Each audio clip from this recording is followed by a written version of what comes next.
ছোটবেলায় বাবাকে বলতাম, বাবা সবার জন্য ঈদের শপিং করেছো, তুমি ঈদের শপিং করলা না?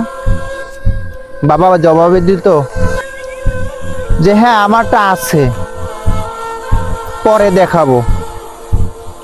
তখন তোটা কিছু বুঝতাম না, এখন বুঝি, কারণ এখন যে বাবা হয়েছি।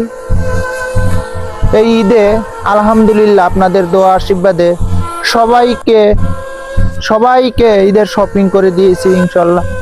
বাবাকেও যতটুকু সম্ভব শপিং দিই নাই, নগদ টাকা পাঠিয়ে দিয়েছি। দূরে রয়েছে আমার বাবা, গ্রামের বাড়ি, আমি ঢাকাতে থাকি। আর আমি কি বলবো, ঠিক সেই রকমেরই আজকে আমি বাবা হয়েছি। সবাইকে দিয়ে আমার ঈদের শপিংটা কোথায় জানেন? এই যে এটা আমার ঈদের শপিং, এটা আজকে নিয়ে যাচ্ছি লন্ড্রিতে, একটু আয়রন করাবো। আয়রন করার পরে আগামীকালকে আলহামদুলিল্লাহ হয়তোবা আল্লাহ যদি বাঁচিয়ে রাখে, এটা দিয়ে ঈদটা পার করে দিব।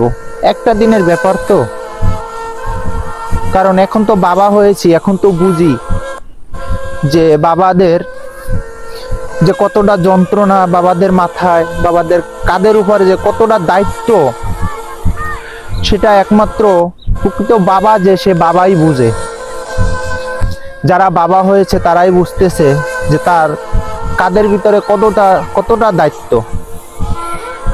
তো আমার এই ভিডিওটা যদি আপনাদের একটু ভালো লাগে, শেয়ার করে দিয়ে পেজটা ফলো করে দিয়ে একটু পাশে থাকবেন।